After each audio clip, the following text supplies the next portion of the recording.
madaxweynaha maamulka galmudug Axmed Ducaale Geelle Xaaf ayaa waxa uu gaaray magaalada Dhuusamareeb ee caasimadda galmudug kadib wafdi uu hogaaminayo duulimaad ay ku tageen magaaladaasi warbixinta warkan Maxamed Qadar Macalin ayaa inooga soo diray magaalada Dhuusamareeb magaalada Dhuusamareeb ee caasimadda galmudug ayaa maanta waxa soo gaaray madaxweynaha dowlad goboleedka galmudug Axmed Ducaale Geelle Xaaf madaxweynaha ayaa garoonka waxa ku soo dhaweeyay qaybaha kala duwan ee bulshada xildhibaano wasiiro iyo madaxa xukuumadda dowlad goboleedka galmudug Sheekh Maxamed Shaakir Cali Xasan soo dhaweynta kadib ayaa waxa saxaafadda la hadlay madaxa xukuumadda galmudug Sheekh Maxamed Shaakir Cali Xasan oo sheegay in shacabka galmudug ay ku faraxsan yihiin soo gaaritaanka madaxweyne Axmed Ducaale Geelle Xaaf halkan waxaan ku soo dhaweynaynaa madaxweynaha maamulka galmudug caasimaddii galmudug ee Dhuusamareeb ka soo degay maanta waa ilaahay mahadi si nabadgelyo oo sharaf badan shacabkii galmudug ay u soo dhaweeyeen madaxweyne Axmed Ducaale Xaaf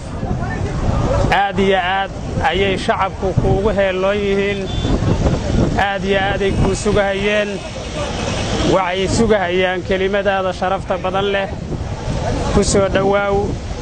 si kalsooni leh wadaninimo leh ay ku soo dhaweynayaan جزاك الله خير الجزاء dhanka kale Axmed Ducaale Geelle Xaaf madaxweynaha galmudug ayaa waxa uu ka hadlay soo dhaweynta loo sameeyay waxana uu sheegay in galmudug ay hore u soconayso isla markaana ay bilaabayso shaqooyinkii loo idmaday alxamdulillaah rabbil caalamiin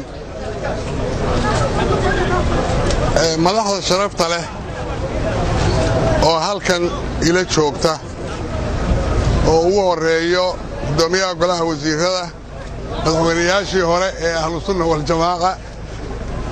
wasiiradii golihii wasiirada iyo xildhibaanadii labada dhinacba dhammaantiin mudanayaalay marwooyin assalaamu calaykum waraxmatullaahi wabarakaatuh marka koowaad oo markii ugu horraysay oo halkan garoonkan aan diyaarad uga soo dego markii hore aan nimidna dhulkaannu ku nimi haddana waxaan maaragtay ka soo degay garoonka maantay waa waagii hore iska iman wayahayd iyo maanta imaasho dambe iyo reer kaalmeed ma jiro dalka waa in la joogaa waana joogahayaa insha allahu tacaala reer galmudug waxaan u sheegahayaa ilaahay iidankii ilaahay inta yaroo noo hartana ha noo sahlo israacinta ah inta kalena waxaan idiin sheegayaa waa inaan bilaabannaa ilaahayna waa nagu kaalmayn doonaa inaan dalkayga hore u marsanno inaan dhulkeenna dhisanno inaan dib u heshiisiin samaysanno inaan isku fillaanno inaan iskaa wax u qabso dalkeenna aan maaragtay ku dhisanno oo aan iskaalmaysanno